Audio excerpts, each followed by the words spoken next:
Humankind continuously strives for innovation. What better way to mark our progress as a species? What about inventors that found themselves unexpectedly regretting their creations, wishing they could turn back time? At the end of World War II, the industry boom expanded the American workforce. Office spaces at the time were open pens, and only executives enjoyed closed offices. An industry designer by the name of Robert Probst noticed that this open office concept was a life-sucking wasteland that prevented talent and zapped effectiveness, health, and motivation. In 1968, Probst invented something he thought would offer a better solution to this problem. I don't think anybody has ever been more wrong. We still feel the effect of his influence. What you and I know today as a cubicle was originally named the Action Office. I've never been so disappointed in my life. It was a three-walled design intended to be flexible and reshaped for any given need with a degree of privacy. The change was swiftly embraced, and people who worked in noisy, open areas initially enjoyed it. Unfortunately, that didn't last long at all. Since companies will, and have always cared more about their precious profit margins than the expendable workers that produce said profits for them, things took a direction Robert Probst never intended. Large companies, desperate to pinch every penny and extract every last drop of productivity, began cramming a lot of people into small spaces. Kind of like a concentrated animal feeding operation. The cubicles kept shrinking more and more and more. Robert detested what was happening. They were never designed to be square and tiny. He wanted them to be fluid and interesting, spark creativity and motivation.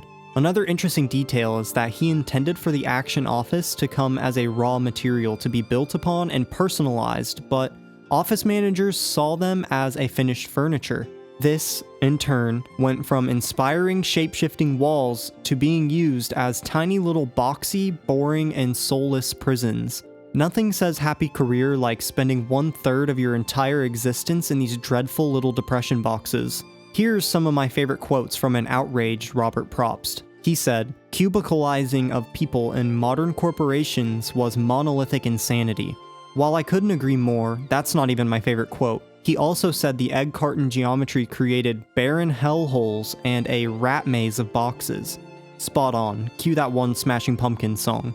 Probst had good intentions, but unfortunately upon his passing in 2000, over 40 million people worked in cubicles. It was the biggest regret of his career.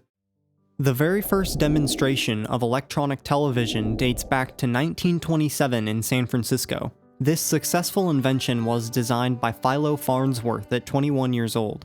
Farnsworth grew up without electricity until he was 14 years old, but when he was in high school, he had conceived the idea of a system that would allow moving images to be coded onto radio waves and transformed back into a picture on the screen.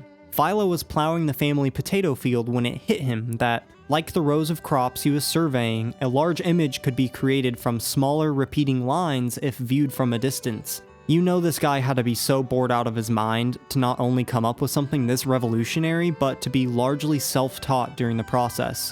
Why did he grow to regret his invention? Well, he had hope for his invention to serve as a teaching tool that could help eliminate illiteracy. That's right, the very thing that has dumbed down the general public was conceptualized for the exact opposite reason.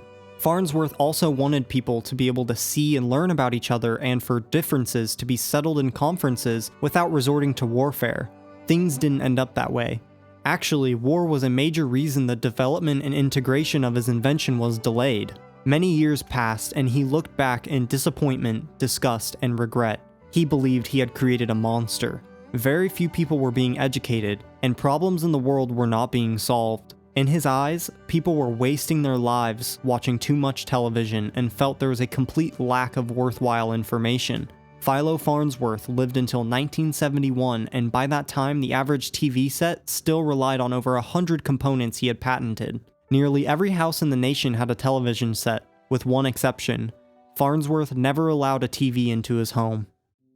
Did you know that the creator of the Nobel Peace Prize lived a life full of regret? Something I can personally relate to. Alfred Nobel, a great 19th century chemist, originally created one of the most misused inventions of all time. Back in 1866, he was the inventor of dynamite and other never-before-seen powerful explosives.